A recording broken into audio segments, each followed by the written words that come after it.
Hello, and welcome to the new episode of Dakota Boys Talk Movies. Yes, the new episode. The new, not nude. Although, I guess it doesn't matter. It's kind of the nice thing about... I mean, it matters for us because we're in the same room together, so it'd be really uncomfortable to look at each other naked. On that note, we're going to talk about a kids movie today. Great way to start off the episode. Oh man, we're gonna give our few coins. Oh, I guess they're not coins; they're rings.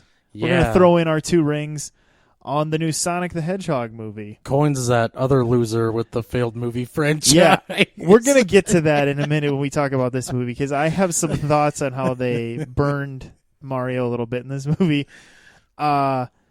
Yeah, so we're going to be talking about Sonic the Hedgehog today. Let's go back a little bit. Dakota, were you excited about this? Were you a Sega guy in the day? You know, I did have like the original. I cannot remember what it was called. A Sega Genesis. Yeah, but you know, it had there was a name and people are constantly using the name. But yeah, we had the original Sega, and I'm going to be honest with you, I don't remember.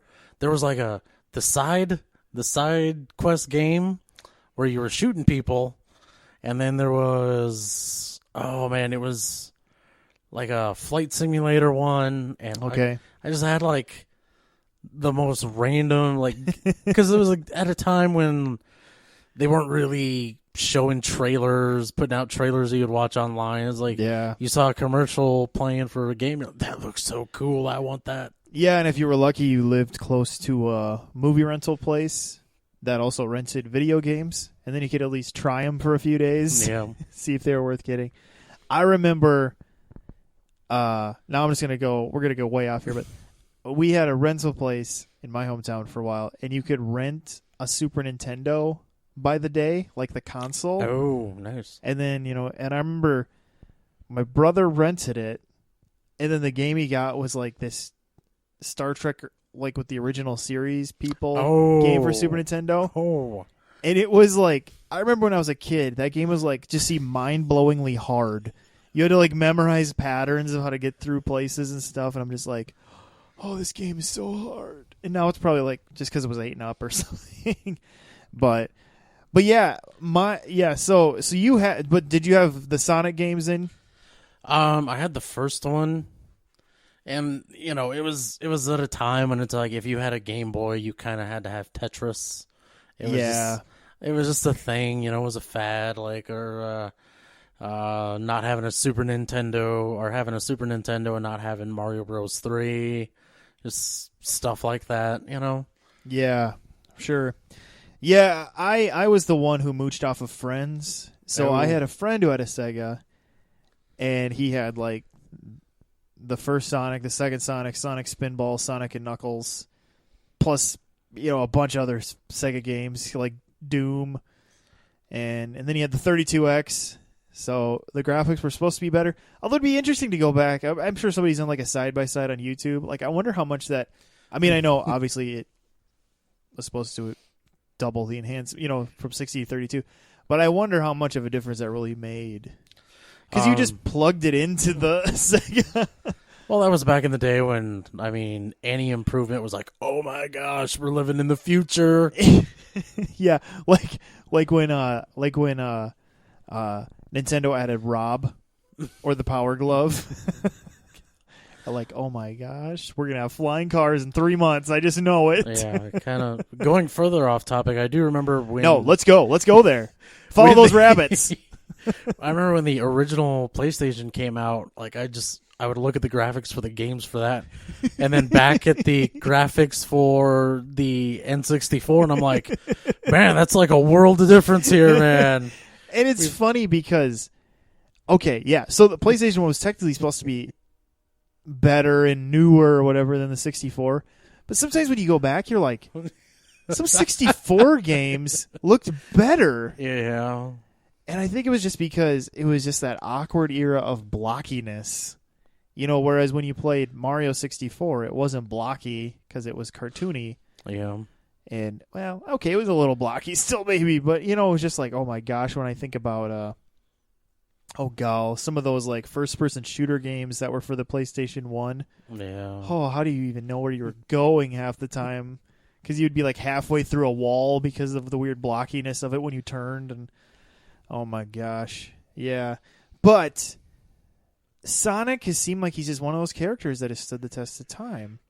You know, there's these other kind of cult games that have kind of come and gone.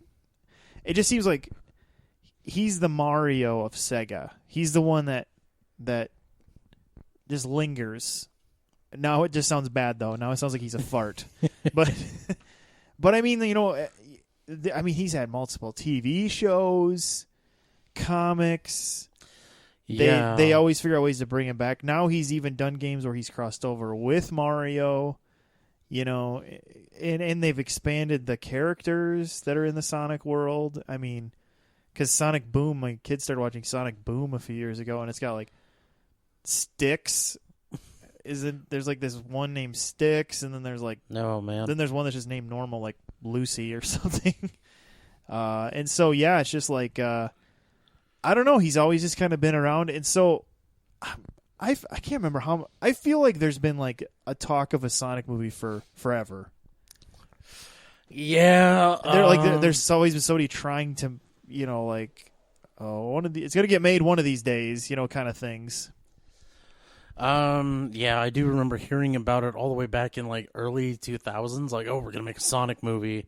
Yeah, and it was which it kind of coincided with when CGI became the norm, where people were like, all of a sudden, all these properties that people thought would be unfilmable, all of a sudden, were like, well, could we make this work?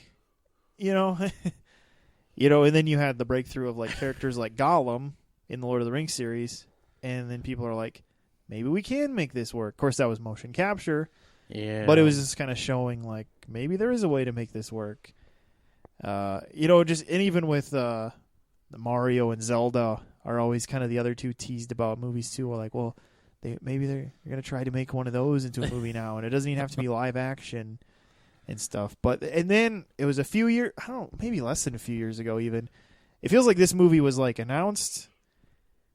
And all of a sudden they had that first trailer and then delayed it because of the wonky looking character design. But you mean the horrifying character design? Yeah, it was sad. But I feel like where people started paying more attention to this movie goes even before the wonky character design. It was when Jim Carrey was announced, where it was like, Jim Carrey's going to be in it. It's like, okay. And then it was like, he's playing Dr. Robotnik. And you're like, I guess I can see that. You know, you're like trying to, and then all of a sudden, this was me. I got this really bad taste in my mouth, or all I could think of was the Riddler. Because the last time he played like a ridiculous villain would have, you know, in this type of way. Yeah, I mean, well, there was the Grinch, I guess, but that was a whole other monstrosity. But the Riddler is the thing that just stuck out in my head that I just couldn't get rid of. And I'm like, oh, no. Is this going to go down like that? Yeah. Oh, man. It's kind of hard to picture in your mind, you know, like, you got Jim Carrey who's playing this video game character. Like, how over the top is this going to get? Well, especially if you're familiar with Robotnik at all, he's kind of a weird ball shape. And he's bald, wears goggles, and has a ridiculous mustache. Yeah, and so you're like, are they going to go like Puritan? You know, like pure, you know, like, or not Puritan, but like whatever what's that called? You do it exactly, whatever. Yeah, purist. There we go. Do like a extremely loyal to the kind of source material type way, but oh man, I don't know. It was back then when, I don't know, I didn't even think this, because it was, at the time, Sony was making this movie. Yeah. And it's just like, oh, Sony.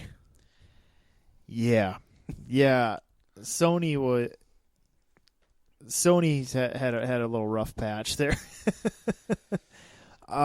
Every time we think they're down, though, they come back up. And then the first trailer came out, and And that first trailer just did this movie it just was a bad trailer all around. I think everything about that first trailer is bad. Sonic's character design obviously was the most egregious thing. But then you're like, what is this movie? And they're playing Gangster's Paradise? And then you're seeing all these blips, but they don't really seem to go together, and you're not in the Green Hill Zone or any of the places you're familiar with. It's like Montana. And it's like, what was happening? I think that song "Gangster's Paradise" was used basically because I think that song was popular when the games were popular. Yeah, well, that's true. They were going hard for like the nostalgia. I didn't think about the nostalgia factor with like, let's find a song from that time period. That could be. If that was, if that really is the case, it's like, why didn't they get someone who was like big in the 90s, like the actress that played Kelly Bundy, to be in this movie or something? Like, if you're going that hard. Well, I'm Jim Carrey. I mean, This would have been Ace Ventura, Lloyd Christmas, like that time period for him. So, Liar, Liar. The Riddler. Yeah. So, honestly, that first trailer, the only thing that made me think, or that I liked about it, was the voice of Sonic. I thought Ben Schwartz was fine as the voice of Sonic. Otherwise, everything else, I was like, oh, Lord. And then all of a sudden, of course, we had the delays. And then they re-released a new trailer, cut a whole lot better, where you understood kind of what was going on. Sonic looked 1,000% better. Yeah, and then they had this movie come out on Valentine's Day. Or Valentine's Day weekend, anyway. Yeah, to be fair, I really thought this movie wasn't going to go anywhere. Just because I got a real, like, the vibe I got when I watched Hop, which it doesn't help that James Marsden was in that, too. Well, and I was trying to figure out, too, because that first trailer is like, when they redid the character design, did they kind of change? Do you think they changed like the pace and feel of the movie too? Because I feel like that first trailer showed us a different movie. It was everything just felt different. Yeah, well, it was a while ago. I mean, right. They certainly had time. I mean, yeah, they gave themselves time. Yeah. So I feel like, because then when I went in and watched this movie, I mean, that last trailer was a little closer to what the movie was, but I was still like just surprised as I was watching this movie. I'm like, this is fun. I like Sonic. Yeah, I mean, I like the Sonic of this movie. He's not annoying. He's not stupid. He's not weird. You can look at him and not want to look away. But I don't know what I think. What did you feel? How did you feel about this movie taking place in just like Montana? Like having Sonic end up here. Oh, in a way, it was kind of. I think it really helped the movie because you're expecting. Like something weird, like he's from this other dimension, and there's like an accident, and he gets transported to Earth, and because there's like a whole world about like a mythos, Sonic mythos, and there's not really any of it in the movie, and I think it kind of helps that way. This movie can kind of build its own universe. Yeah, well, they were able to kind of feel out with this movie, and then kind of go from there. Yeah, that's true.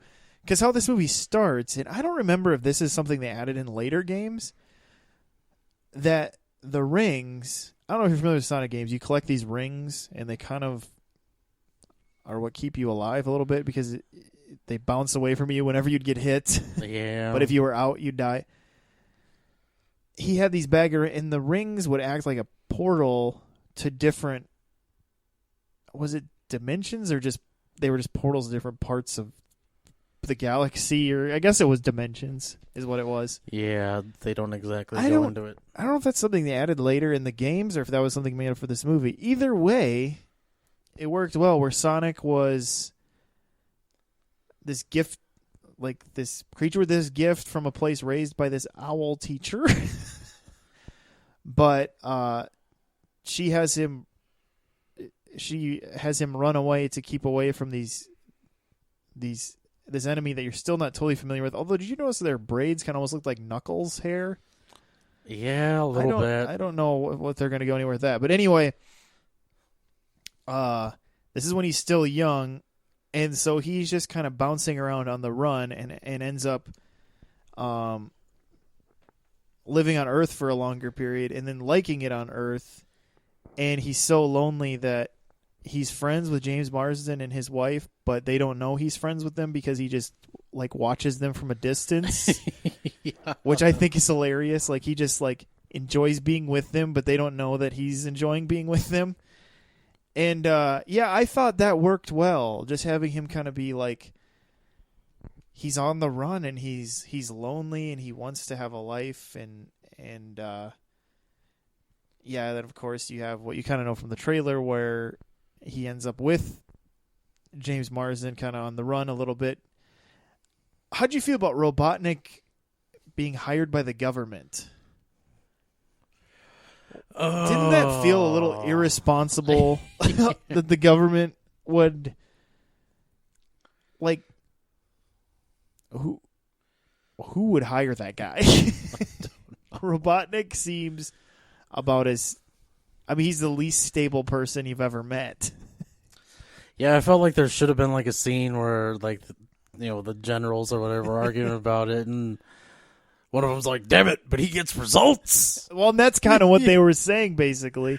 Like, I feel like there should have at least been some sort of like backstory about how he doesn't work well with people, and and we didn't need to like see this whole backstory, but yeah, it would have been nice if they'd have figured out a way to exposit it without I guess overly explaining. But so maybe they did fine the way they did it. But man, I'm just gonna say it. Jim Carrey steals this movie and he nails it. Because Robotnik is basically this guy who knows he's the smartest person in the room. Basically, I think Robotnik thinks he's the smartest person in the world. And he just has no patience for anybody or anything. He's just like, I have my robots, they get the job done. Everyone else is just in my way, and I'm already thinking faster than you can possibly ever keep up with. I don't know. I just love the way he played it, and I laughed.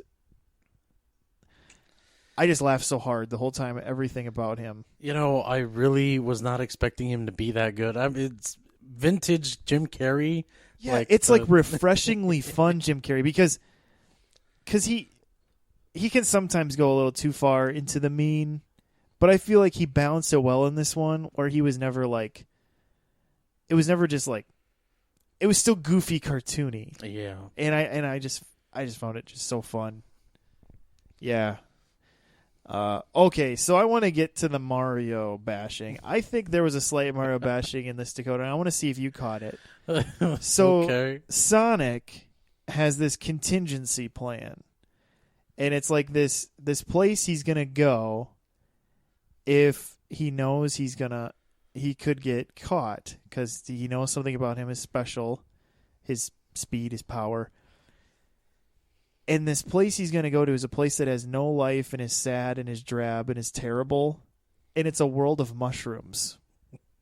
And they basically called it Mushroom World, which is only one word away from being Mushroom Kingdom. Yeah. But they kept bashing that you don't want to go. And I was like, is this like a subtle knock at Nintendo that like, who wants to go to a world of mushrooms? Because they just keep talking about how terrible it would be to be in a place of mushrooms.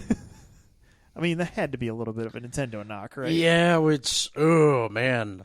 That's kind of a dangerous thing to do in movies now. But at the same time, it was kind of genius because it was subtle enough where it didn't matter. Like, it wasn't, like, too mean-spirited, but I did think it was kind of funny. Yeah. Because this movie is blatantly Sega. I mean, the Sega logo at the beginning was really cool, and I don't know if we were supposed to get from that they have plans to do other movies of their video game characters, because the Sega logo at the beginning was like flashing a lot of the characters from their games when they showed it, and I was like, well, is this like that one DC logo where like you're supposed to just know that they want to make movies of all those characters? I'd be okay with that because there's some really cool Sega games from the time. Yeah. Since... Oh, man. Kind of kind of can't remember some of the titles right now, but well, I mean, yeah, there's just a lot they could do things with, like but Golden Axe might be a little too close to Lord of the Rings. I don't know, but then there's like Streets of Rage and things like that you could do stuff with.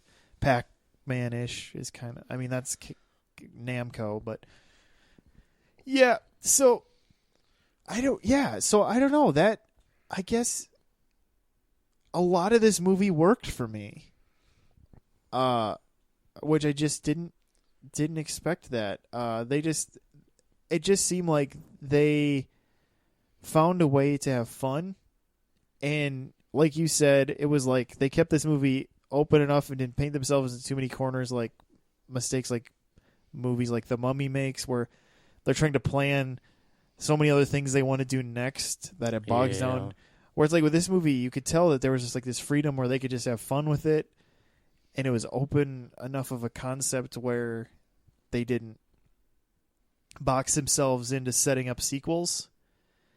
And I thought James Marsden, it was nice to see him in a starring role where it was a good movie. It's just been a while. You kind of forget how fun of a guy he could be. So, so there's just like the one flaw of this movie would be like, when are we going to stop with the road trip movie? Is that ever going to not be a thing? No, I don't think Hollywood will ever let it die. I think it's 20 years from now, there'll still be like the road trip movies. Yeah. Because then there's this movie coming out. In fact, I shared the trailer for it. It's like a Lord Miller produced movie that's coming out called Connected. And it's about this girl who's going to college and, her wanting to get away from her parents, but her parents still trying to. It's supposed to be like the Connected is kind of a play on words because she always wants to be on devices, and they're trying to connect with her and connect, the connected thing. But it's like, it's of course a road trip movie where they're going to drive her to college instead of just letting, and it's like another road. It just feels like road trip movies. I mean, even me saying, oh, the last time I laughed this hard at Jim Carrey was Dumb and Dumber. Guess what Dumb and Dumber was? A road trip movie. I don't know. But I try to think like there were ways they could have still done this without having it be a road trip movie, right? Yeah, it's just, I don't know. I just feel like that just gets so lazy because I think why they like road trips is because then you can just have a lot of different things happen because you're not always stuck in the same place. And that's why there becomes a reliance on it. Because then you're like, well, it'd be fun if we did this with them and this with them. Like, well, how are they going to be able to do those two things in the same movie? Road trip? It is kind of one of those tired tropes that Hollywood just keeps trudging out. Yeah. And it's almost like they do it when they don't have any ideas. Like they throw darts at a dartboard, like buddy cop scenario. Oh, road trip movie. Well, it's kind of like how the other, like the superhero movies for a long time, it was always the big thing at the end that they had the big sky, people started jokingly calling it sky beam, or it's like some building had a thingy shooting up into the sky out of it, and the superheroes had to stop that thing, and once you stop that thing, everything else was fine. It was like that was the superhero thing for a while. And I think Suicide Squad was maybe the one that finally started putting the nail in the coffin of we got to stop the sky beam, because when people were like, man, even Suicide Squad had a sky beam, is when they were like, we got to stop the sky beam. Oh, man. Like I said, it was just, oh, man, I don't know how they get, they really kind of just put themselves in a box and they keep relying on this stuff like oh, I think another one is like, oh, I have an estranged relative. Yeah. And this movie is going to make me realize how much I really care about this person. And you know how you make yourself get close to that strange relative? Road trip. Well, we just summed up the movie Logan, I guess. Yeah, Logan. Logan was a road trip movie. Oh my But gosh. it's just it's like they don't want to try anything new. They just want to kind of.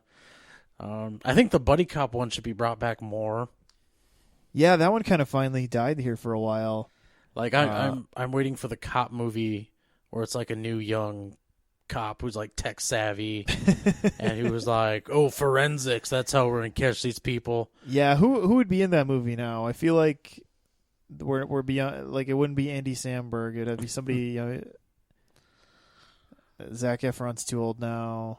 We need somebody like a little younger than that to be like the new tech savvy. Logan cop. Lerman. Maybe. See, or no, we need someone who we know can do comedy. Maybe like Ezra Miller. There you go. Comes in as the new cop, and he's with. Let's see, who could be the. Mel Gibson. No, not that old. Like some guy. Keanu Reeves, because everyone wants him. There you go. Yeah, there we go. Keanu Reeves, Ezra Miller. It's the new buddy cop thing. It's like the new Lethal Weapon, but with tech. and Keanu Reeves is the guy who's like used to chasing people down and smacking them up, and yeah, there'll be that scene where the younger cop just goes, "Okay, boomer," and then everyone laughs. Oh, it was a big laugh. Yeah, because you got to go for the easy joke in the trailer to make everyone laugh. I think you have like Samuel L. Jackson or Mel Gibson play like the chief of police in this movie. And that's where you put that person in. So, yeah. And then Danny Glover is like a really old, finally retired cop. He finally gets to be retired. That's all he ever wanted to be for. Did you ever notice that, like, wow, okay, we need to stop. We're just going way off here because we're talking about Sonic. I'm going to stop. There's so, guys, this is a talk movie show. We get all over the place. Sonic, though. Yeah. A very light-hearted movie with a lot of heart. It was, yeah. I think that's what I was surprised by is how much heart it ended up having. Because it just seemed like this movie could have just been like, well, here's the Sonic movie. You guys should be happy. But it was like, and not that I think this movie had a lot of, I mean, obviously they did put a little care into it. They did go back and re-character design it. But I think that ultimately helped them in the long run. But I do feel like the people behind this movie, there was enough care given to where it isn't just a movie that made money, but I find myself going, oh, it'll be fun to see what they do next, and I hope they can make it work, and maybe now this one is a success, going into the sequel, they can even bring in another person to add more to that creativity, like somebody who they now know maybe they have a little more funding to bring in someone with even more creative ideas to offer, so. Oh, I thought you were going to say one of the sidekicks because Sonic had so many sidekicks. Well, that too, but I feel like what I'm getting at is, like Rise of the Planet of the Apes was kind of a little bit of shaking the dice, we throw it, and then it worked. Yeah. And then for the sequels, they were able to bring in a little bit more money, a little more people who could put some care and time into creating a real kind of world to it. And so now I feel like now that this is set up, like what Rise did with the Apes trilogy, is hopefully they can do a Sonic, and because he does have, a lot of fan favorite sidekicks. I mean, more specifically like Tails and Knuckles, to do things with. And then, be interesting to see where they go. Since you threw their names out there, I'm just going to follow that up with, what was Shadow's deal? Because I know there was there was some Shadow games or something. Well, there's a game called Shadow the Hedgehog. Yeah, and then I think, was there a sequel? Like there could have been. And I tried to ask my son to see if he knew about Shadow when we were leaving this movie. I'm like, so is Shadow? He didn't know either. I think it was because it was more of that video game than it was other stuff. But I don't know if it was supposed to be like a evil version of Sonic, since that's why it's called Shadow, or if he just is another hedgehog, like literally another hedgehog that has nothing to do with Sonic. Yeah. I don't know. But yeah, so I mean, but that's the thing. There is this whole other world going forward. And so now I think we'll do kind of a stop here and just say, yeah, we think it's a really fun movie. And now we're going to go into spoiler talk. So if you care about spoilers, this is where you want to probably stop listening and maybe jump ahead like a few minutes or something. But yeah, first off, we didn't get traditional Robotnik in this movie. But at the end, we got a tease that he's apparently going to be traditional Robotnik going forward, all the way down to the crazy mustache. Unfortunately, that was a little... They kind of flashed that in one of the trailers and kind of ruined that surprise. They showed a real quick blip of bald traditional Robotnik. So unfortunately, that one was a little ruined. But it's still kind of like, oh, Jim Carrey is totally in on this. That's great. So that'll be fun to kind of see. You know, obviously he's going to come back or whatever. But then the big one that nobody really knew about till the end was Tails. And apparently they must have redesigned him too because he looked right. He didn't look shocking or scary. Yeah. And so that was fun. You see him show up in Montana and be like, oh, I need to find Sonic or whatever he says. And then, of course, he spins. You see him kind of lift his tail. And you're like, well, there's one tail. And then they show him from behind and you see it splits into two tails. Then he propellers. And I was like, yeah, there we go. That's awesome. And so, yeah, it'll be fun to kind of see where they go with that. Apparently, and they did it in a safe way where they're not overly committed if the movie would have just exploded in their faces. But I'm guessing there's probably going to be a sequel now. Yeah, a lot of you may not know this, but the Mario Brothers got a game. I mean, movie. They got a movie. Of course, they have several games. They got a movie. It's barely a Mario. It's basically like it's called Mario Brothers, and that's about it. Hey, we learned some important facts from this movie. That Mario's full name is Mario. And that Luigi's name is Luigi Mario. Oh, God. I think the most important fact I heard about that movie is that those guys were drunk the whole time, and I don't blame them. Well, the reason I bring it up is that movie ended on a cliffhanger, Daisy, or I don't even remember if that was her name. It doesn't matter. It's never going to... Bob Hoskins is dead. He died before a sequel could be made. Anyway, one of the characters comes back, and it leaves it on the cliffhanger, and we're never getting that resolved. Let's all just thank Jesus right now that we're not getting that. That movie was bad. But yeah, so yeah, just kind of fun to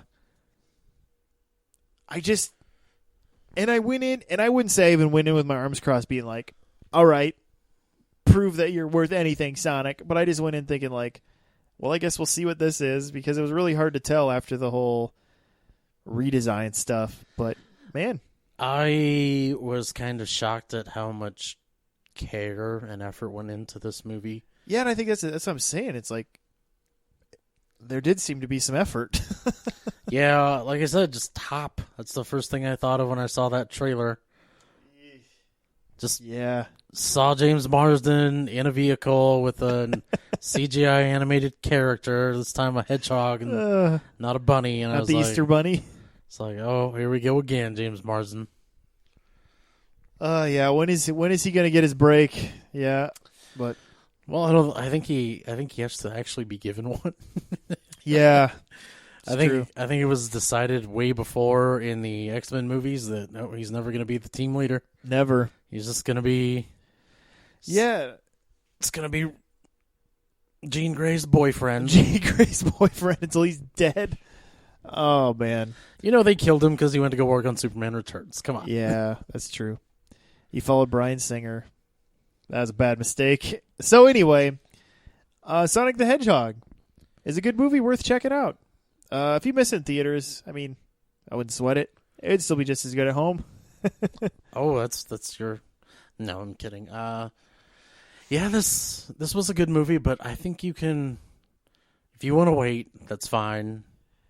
Yeah, I mean, obviously going to theaters just helps it do better in theaters, so you're guaranteed a sequel. Or not guaranteed, but better chance.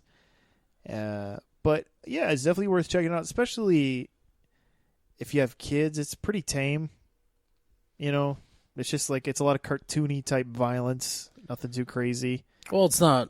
I don't think anyone's going to this expecting Batman Returns, where there's all this innuendo and. Well, yeah, but it's rated the same rating as Shrek, and Shrek has a lot of innuendo and is very adult. Yeah. And so this one's pretty tame, though, as far as that stuff. So, and that could have been just because Sega wasn't, obviously involved in this movie. Maybe they wanted to make sure it wasn't, they didn't want to hurt one of their most beloved characters. But it is so weird that a movie like this comes along every once in a while, because it's like you obviously went to see it with your kid.